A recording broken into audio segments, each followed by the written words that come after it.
ఏమైంది తల్లి, అలా ఉన్నావు? ఏం లేదు నాన్న. సరే కానీ నాన్న, చిన్నప్పుడు నీకు ఏమవ్వాలని కల ఉండేది? ఎందుకు తల్లి అలా అడుగుతున్నావు? ఏమో నాన్న, నా జీవితంలో అసలు ఏం జరుగుతుందో కూడా అర్థం అవ్వట్లేదు. సరే, నీకు ఒక కథ చెప్తా విను. నాకు రాజు అనే స్నేహితుడు ఉండేవాడు. అయితే అందరిలాగే పొద్దున్నే లేచి ఆఫీస్కి వెళ్తున్నాడు. ఇక అక్కడికి వెళ్ళాక తెలిసింది ఏంటి అంటే అది వాడి ప్రమోషన్ డే అని. అయితే అక్కడ సంతోషంగా ఉండాల్సిన రాజు ఎందుకో ఏదో కోల్పోయినట్టు బాధతో ఉన్నాడు. ప్రమోషన్ వస్తే సంతోషంగా ఉంటారు కదా నాన్న. ఏమో మరి ఏం ఆలోచిస్తున్నాడేమో కానీ మనసంతా బరువైపోయినట్టు బాధతో బయటికి వెళ్తున్నాడు.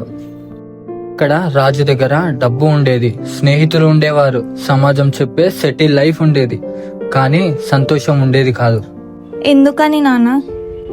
అయితే ఒకప్పుడు రాజుకి కథలంటే ప్రాణం. ప్రపంచం నిద్రపోతుంటే వీడి ప్రపంచం మేల్కునేది. ఒంటరిగా చీకటి గదిలో తన పుస్తకాల ముందు కూర్చొని తన ఊహా ప్రపంచాన్ని ఊహించుకుంటూ కథలు రాసేవాడు. ఆ సమయంలో వాడి దగ్గర డబ్బు ఉండకపోవచ్చు, పేరు ఉండకపోవచ్చు, సెటిల్ లైఫ్ ఉండేది కాదు, కానీ సంతోషం మాత్రం ఉండేది. ఎందుకంటే అక్కడ వాడిని కోల్పోలేదు. కానీ సమాజం ఒక మనిషి కళను చూడదు కదా, వాడి జీతాన్ని మాత్రమే చూస్తుంది. మళ్ళీ తర్వాత ఏమైంది నాన్న? కొన్ని రోజులకి సమాజం వాడిని ప్రశ్నించడం మొదలుపెట్టింది. ఏం చేస్తున్నావు, ఎప్పుడు సెటిల్ అవుతావు, కథలు రాసి ఏం సాధిస్తావు అని. అయితే మొదట్లో నవ్వి వదిలేసేవాడు, తర్వాత బాధపడ్డాడు. చివరికి ఇంట్లో వాళ్ళు, బంధువులు, చుట్టూ ఉన్న ప్రపంచం వాడిని పిచ్చివాడు అంటూ ముద్ర వేసింది.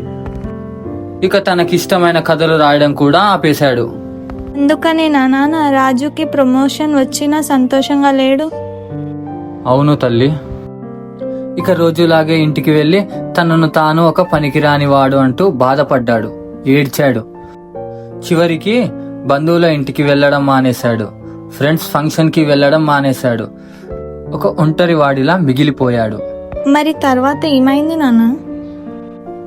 ఇక అన్నిట్లో ముందుండే రాజు చివరికి ఆలోచిస్తూ డిప్రెషన్ లోకి వెళ్ళాడు.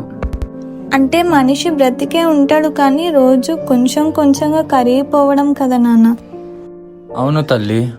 అలా కొన్ని రోజులు అనుభవించి చుట్టూ ప్రపంచం ఒకవైపు, తన ప్రపంచం ఒకవైపు, మధ్యలో రాజు నలిగిపోయేవాడు. అయితే రోజులాగే ఆఫీస్ నుంచి బయటికి నడిచాడు, ఒంటరిగా.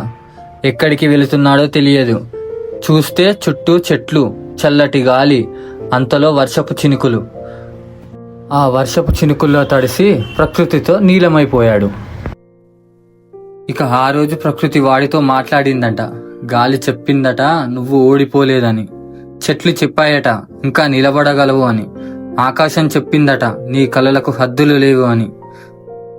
ఇక ఆ రోజు ఇంటికి వెళ్లి తనలోని ఒంటరితనాన్ని, బాధను మైక్ ముందు చెప్పడం స్టార్ట్ చేశాడు. ఎవరికో వినిపించాలని కాదు, కానీ తనలోని ఒంటరితనాన్ని తానే చూసుకోవడానికి. అలా ఒక్కొక్క రోజు ఒక్కొక్క భావోద్వేగంతో, రోజు కొత్త కథలతో ఆడియన్స్ కి దగ్గరైపోయాడు.